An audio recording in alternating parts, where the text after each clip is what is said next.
السلام عليكم ورحمة الله. اليوم الاثنين الأول من شهر يناير العام 2024، 22 من شهر رمضان لهذا العام، وبعد أكثر من 177 يوما للعدوان الإسرائيلي على قطاعنا الحبيب.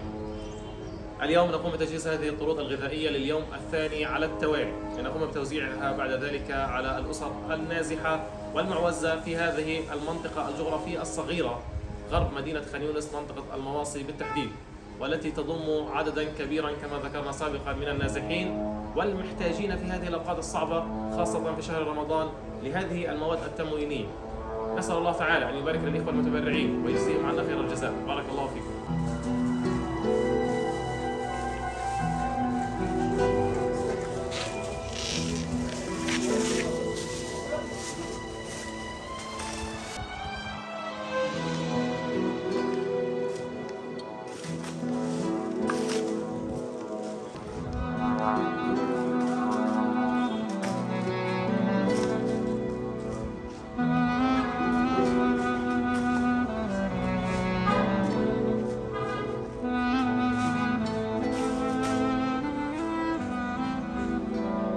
بعد أن قمنا بتجهيز مجموعة من الطرود وتوزيعها على الأسر النازحة في غرب مواصي خان يونس بالأمس، سألنا بعض الأسر النازحة هل هذه المكونات كانت ضرورية وهل هي الأفضل من بين المستلزمات اليومية، فكانت الإجابة بشكل قاطع أنها أفضل ما يمكن تقديمه في هذه الأوقات الصعبة، حيث كانت الطرود تحتوي على زجاجتين من زيت القلي،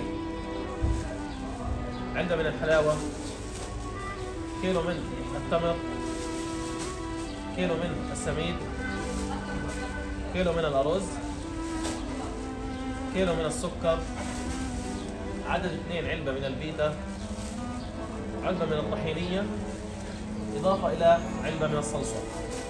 ارتعينا أن يكون القرض في هذا اليوم بنفس مكونات القرض السابق، كونه الأفضل في المستلزمات اليومية.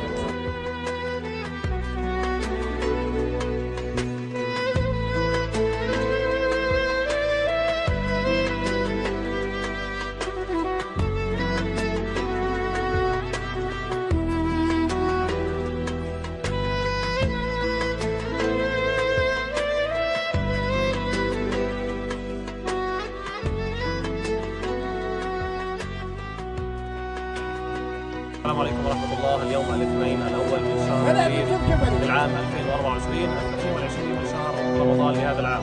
بعد أن قمنا بتجهيز الطرود الغذائية التي سنقوم بتوزيعها الآن على الأسر النازحة في منطقة مواصي خان يونس جنوب قطاع غزة. كما تسمعون الآن صوت الزنانات أو ما تسمى بطارات الاستطلاع لقوات الاحتلال، فهي قريبة جدا من السكان في هذه المناطق. نسأل الله السلامة للجميع.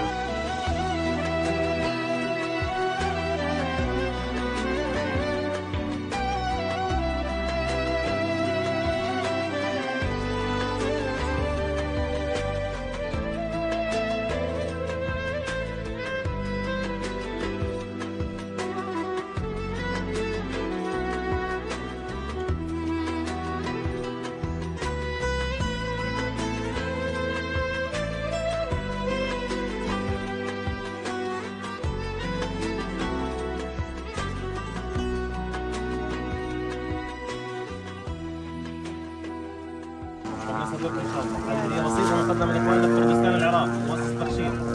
كل عام وأنتم بخير. الله يسعدكم إن شاء الله ويعينكم. إن شاء الله تخلص الحرب وتطلعوا خير. كل عام وأنتم بخير. هذه هي بسيطة من إخواننا في كردستان العراق. الحمد لله سلامتكم. كيف حالكم؟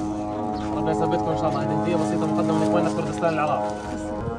احنا بنشكركم وبنتمنى هيك الله يهدي البال ويرجعنا على غزة، واحنا فرحنا كثير بالمساعدات هذه لانه احنا محتاجينها فعلا، لانه في الايام العادية ممكن احنا ما نقدرش نشتريها ونوفرها لاولادنا ولإلنا. جسمنا محتاج حلويات بنلاقيهاش، محتاج اغذية بنلاقيهاش، يعني ما فيش فلوس حتى نشتريها ومضطرين احنا ان ناخذ هذه الحاجات.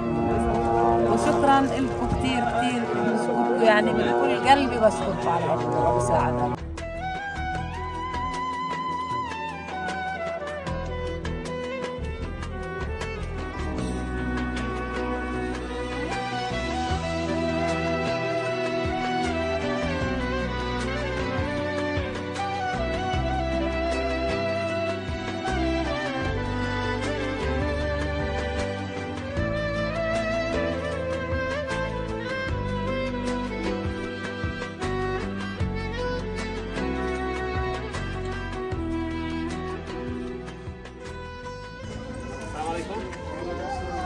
عمي كيف حالك؟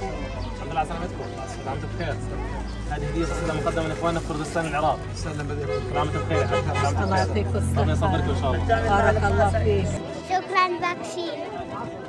سعيد أحد الحالات الخاصة التي تعيش في خيام في مخيم المواصي جنوب قطاع غزة غرب مدينة خان يونس بالتحديد. سعيد حالة خاصة لكن روحه حلوة جدا. سعيد ليش بدك التمر؟ والله بدنا نعمل لك محبة قطايف من أول رمضان ما دقناه، الواحد يقنا نفسه يا رجل. في سكر هنا يا سعيد. بركة يا عم، الله يبارك فيك. كل عام وانت بخير يا سعيد. حياك الله يبارك.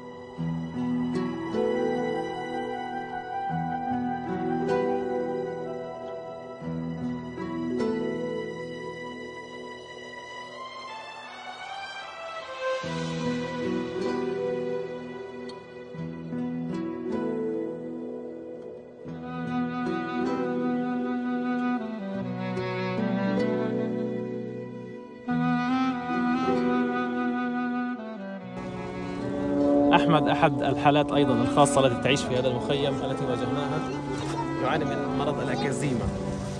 في الصقيع الشديد أو في البرد الشديد يعاني أحمد الأمرين. كان الله في عون شعبنا، جزاكم الله عنا خير الجزاء. كيف حالك؟ إيش اسمك؟ أيمن. خذ هذه مني يا أيمن. مبسوط أنت؟ من وين كنتوا ساكنين قبل ما تيجوا هون يا أيمن؟ في البريج؟ ليش جيتوا هون طيب؟ عشان الحر. طب نفسك ترجع داركم؟ ليش طيب نفسك ترجع داركم؟ عشان أنا أقبل على كل عام وانتم بخير، ان شاء الله بتخلص الحرب وتلعب في العابك.